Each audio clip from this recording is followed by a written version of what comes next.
original magnet motor principles, I'll explain what the problem is, and I'll explain what you can do and what you can't do.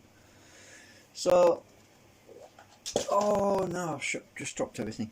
So when I was designing this thing, I had too much flux in the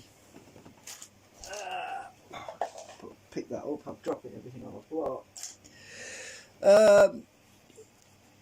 Let's just forget about this, right?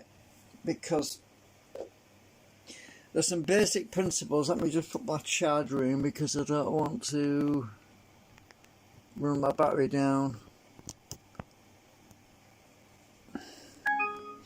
Now, remember the magnetic switch principles that I was talking about in the video I did in, what, 2016?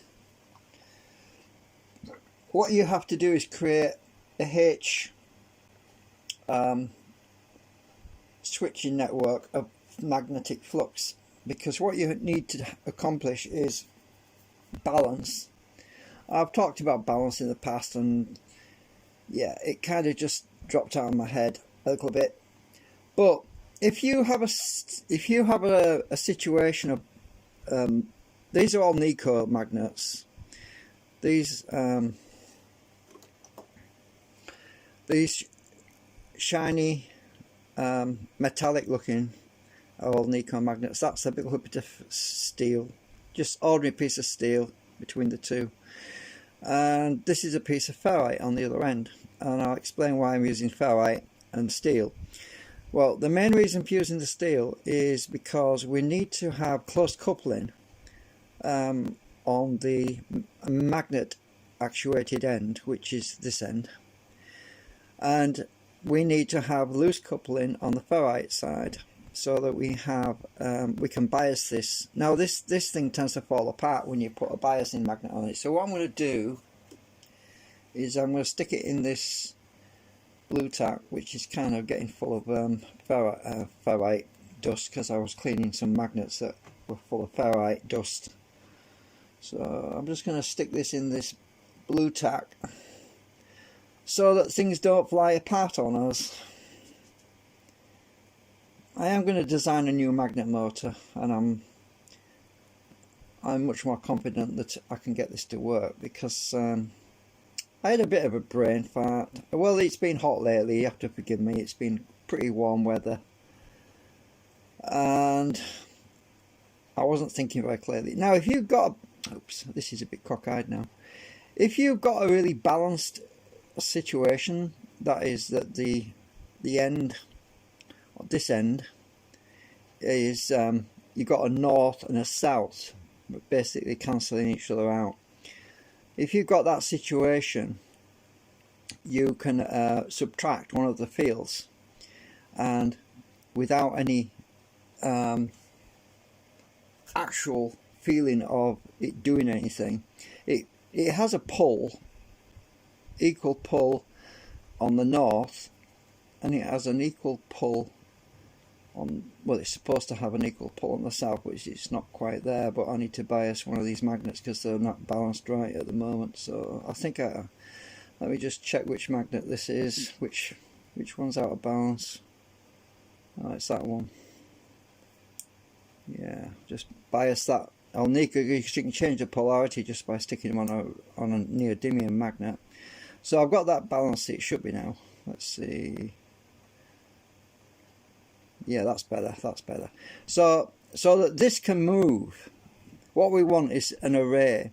We want an array to pass by this magnet to bias it in a certain position, and we can alternate the pole, and also that position, it will alternate the pole, so that this end actually is seeing a big difference in the magnetic field. And I'll try and show you what I mean. I don't know if I can do it with a compass, because this big magnet's probably going to affect the compass even without that being there. So we'll just see what we can get. Right, you see I've just put a magnet near and it's swinging around. So let's just put this here.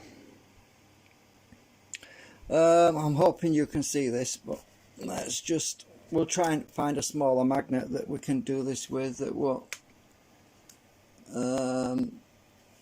right. So at the moment this thing is biased slightly. Let's just try and bias it put it on the edge of the table a bit actually. So we're biased on, well, I'm moving the magnet out of the way now. Right, we're biased where it's actually pulling that way. Now let's try and bias it the other direction. I'll take this magnet away. Now when I do this, I am feeling the same amount of force. I haven't really stuck this on the table, by the way, it's just sitting there. Now if you look, it's not even attracted to the magnet, right? But we're biasing the other end with a field, right? Obviously it's biased more that way right at the moment. So let's try and create this, let's get these magnets balanced out so that this compass kind of wants to sit pointing north, because it's actually not pointing north at the moment. North is actually there. Now let's try and get these magnets biased a little bit more evenly. I've just got it in my hand at the moment. I'm going to take this old knee cut out so I can bias it a bit better. Which is which, that's, I want to bias that a little bit more the other way. Right. We have to balance them out. Let's check that. It's actually gone too far now, look. Check it out. Which way was it I was pulling it? I think I want it pulling that way a bit. Let's just check that. Right, that's the right pull. So you have to have a balance. You need an equal north and an equal south on these things. That's actually pointing away right now. Now let's see. Let's try and bias it the other way. Take the magnet away. Right, it's flipped around. Let's bias it that way. Take the magnet away. Right, I need a bit stronger field on that thing to get that to be. Let's get some stronger neodymiums. So I want it to be a little bit closer to this direction. So I'm going to stick that on there. Take it. Oops, I've got my piece of steel as well. Oops, I didn't want to pull the steel out. Okay, look at that. We have an equilibrium situation now. Let's try. You see, this is got the same pole, no matter which way, but we've seen a change on this end. We have a change going on this end, but there's not really, I can't feel any change on this end because it's equal. We've got a north and a south. So if there's a north field attracting on the south field magnet, it's actually pushing away on the north field magnet, so it's equal at this end. So we can switch this around without actually feeling any labour on this end, which is the whole point, right? That's how you create a timing situation where you can flip the magnetic field on this end without feeling any effect on this end, which is important if you want to create a magnet motor, because you want to be able to change it so that this end changes so you can gain propulsion from external magnets or just a stator of some sort.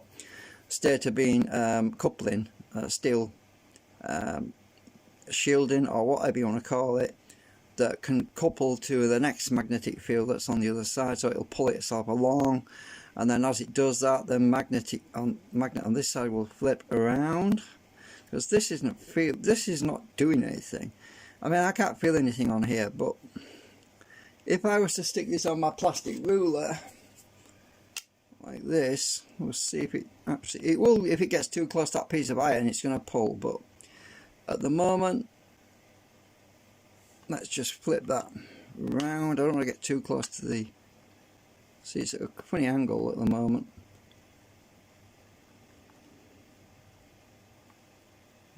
But most of this is affecting the compass directly. But I want to get a state where this compass will actually change position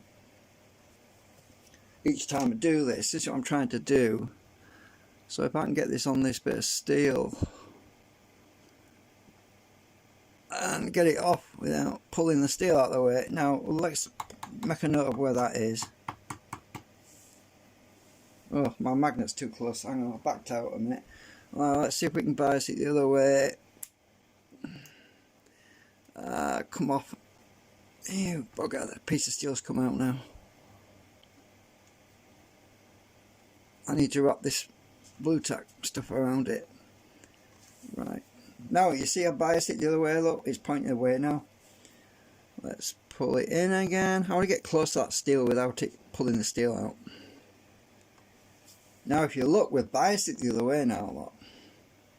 Because it's pointing nearer to that. And the magnet is that I'm holding is right over here. So, you can see I'm not influencing the compass at all right now. Let's bring this magnet back in. Let's bias this a little bit the other way, because these are all Nikos. You can change the polarity by doing this. Now I've got the magnet right over here, and we can look at the compass and you can see it's changed positions, because I was over biasing it, to be honest with you. That's over biasing it. So let's try to get this in a neutral position. I get this more neutral so it's in the middle. Oops, I pulled my bit of steel out again. This is what happens sometimes. The steel is important because we want to be able to push that Alnico and subtract that Alnico. Right, let's see. We're still a little bit, we haven't quite biased it off enough. I'm trying to keep that steel on there. Oh, I've got it again. Right. It's all about balance. If you don't have a balanced actuator end, you will not create a magnetic motor. Right, okay, it looks, it's pointing more towards it now. So this should be able to turn on a magnet motor. You know, when I was doing the timing thing with this, oh shit, I dropped all my stuff again on the floor. You know, I was doing the timing with this, I had too much flux. I had too much flux with this, and it wouldn't work. The rotor assembly, which goes underneath, wouldn't turn, and I was using my concentrics. I thought my concentrics would do the job, but I had an overflow of flux from the ball and the magnets that were in the center of this one, this original one I did. That surplus amount of flux prevented this spring from switching the field from north to south. Anyway, I was using one field actually. I was just using a south field actually on it. So the next magnet motor that I design is going to use both the north and the south. So I'm just picking all my stuff up I've dropped on the floor. I keep knocking that bloody thing over. So that's what you need. You need something where you can actually actuate and flip it without feeling anything on this end, otherwise you just create equal opposite reaction. So at the moment I'm modelling something on SketchUp. It's very early in the morning at the moment. I've just started to model something in SketchUp based on the original rotor assembly, but we're going to I'm going to do away with these there's great big massive magnets at the moment that are in there. I'm going to put some small ferrite magnets, the black ones, because they're not as strong. These where's my camera gone? These little black ferrite ones. I'm going to use a few of those because they're not as strong, and I don't need something that strong actually. Just zoom out again. Right. So yeah, for some reason I had these days where I just can't, my head's foggy and I just can't think straight, you know what I mean? We all have them days, don't we? Now let's use the ferrite magnet. Let's just try the ferrite magnet. See, it's a lot weaker. Let's see about biasing. See if we can see a change with this ferrite one. Yeah, we are seeing a change. It's actually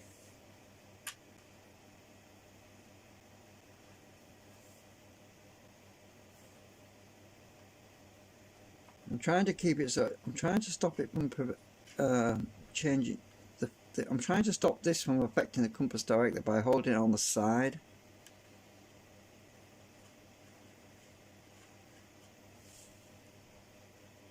We are definitely seeing a change in the compass reading. I'm moving it along there because this is the wrong shape really for this. Move it away.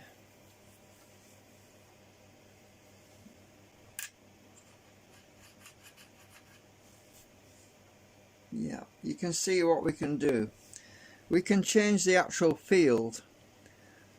Oops, I've got too close to it again. We can change the field of these old Nicos with this ferrite magnet, which is a lot weaker than the neodymium. And it's right over here right now. So yes, I think that's the way to do it. So I have to create this bridge situation because one old Nico is more south and the other old Nico is more north. And we can change its state by biasing at this end. These need to be longer though because we want to bring this out. So the idea is to get more ferrites like these, longer ferrites. And I want to be able to bring them out, bring this field out further. I'm going to have to go. I'm going to go on eBay and see if I can find some more ferrites because I need more of these. Because we need to have a longer run so that we're not influencing the actual external part directly by the magnets that are actuating at this end. We need a big gap. We need a long track for the flux to travel along. You see. I think that one is obviously the south end. Let's try that one over here. That's probably the north end. Yeah, it's pulling around more. So that end is more north. You can see it's moving around a lot. And the other end is more south. You can see the difference.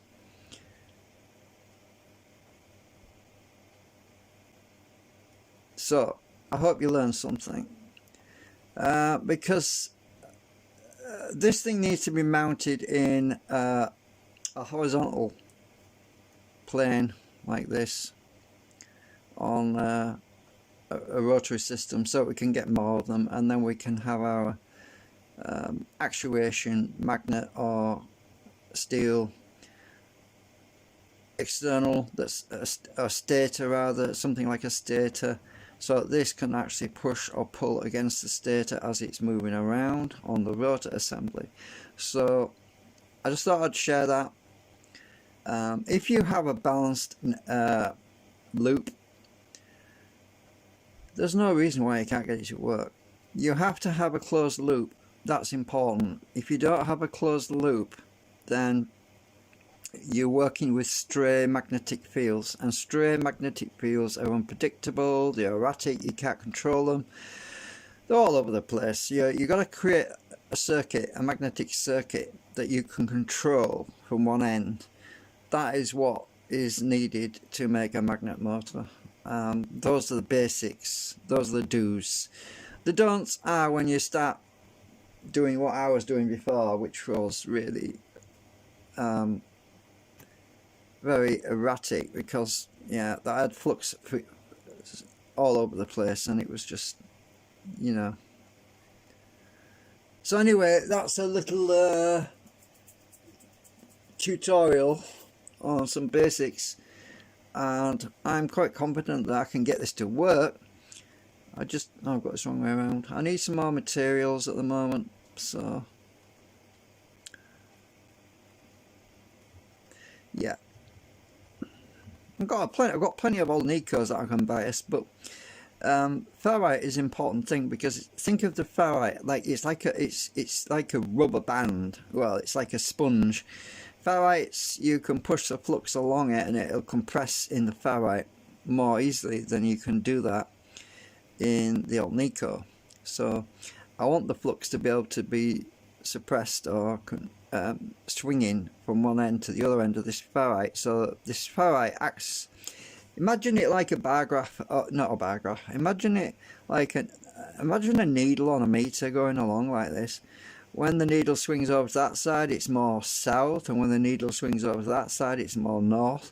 Only the ferrite itself is, when you're subtracting one of the poles, this old Nico has got a certain amount of give in it, so that this ferrite actually will swing one pole to another pole.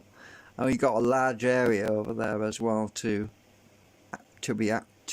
receive, well, to repel against something that's on the outside, which is why the compass is moving. Mainly when I take the magnet away, you can see it's actually in a different state. So I'll get my ferrite again, put it the other way around. Oops, you can see it's changed its state.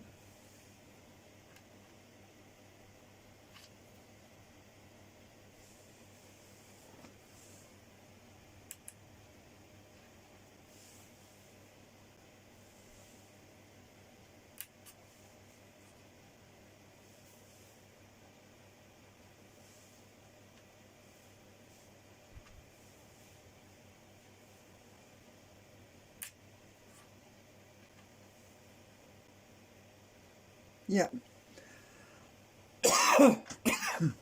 it's definitely working.